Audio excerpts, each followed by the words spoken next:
بسم اللہ الرحمن الرحیم۔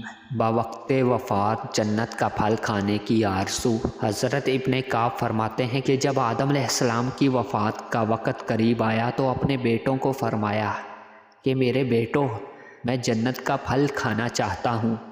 تو ان کے بیٹے پھل لینے کے لیے چل پڑے تو راستے میں فرشتوں سے ملاقات ہوئی اور ان کے پاس کفن اور حنوط نامی خوشبو تھی اور ساتھ ہی کلہاڑیاں، بیلچے اور ٹوکریاں تھیں۔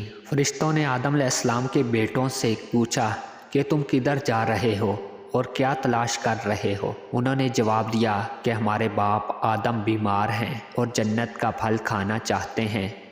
فرشتوں نے کہا کہ واپس چلو، تمہارے باپ آدم علیہ السلام کا وقت پورا ہو چکا۔ جب فرشتے آدم علیہ السلام کے پاس پہنچے تو حضرت حوا نے پہچان لیا اور حضرت آدم علیہ السلام کی اونٹ میں ہو گئیں۔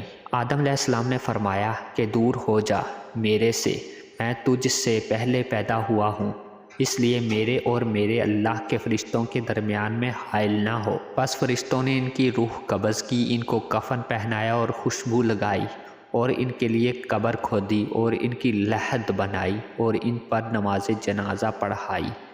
پھر ان کو قبر میں داخل کیا اور ان پر مٹی ڈالی۔ پھر کہا، اے آدم کے بیٹو، میت کو دفنانے کا تمہارے لیے یہی طریقہ ہے۔ حضرت ابی بن کعب تک اس حدیث کو سند صحیح ہے۔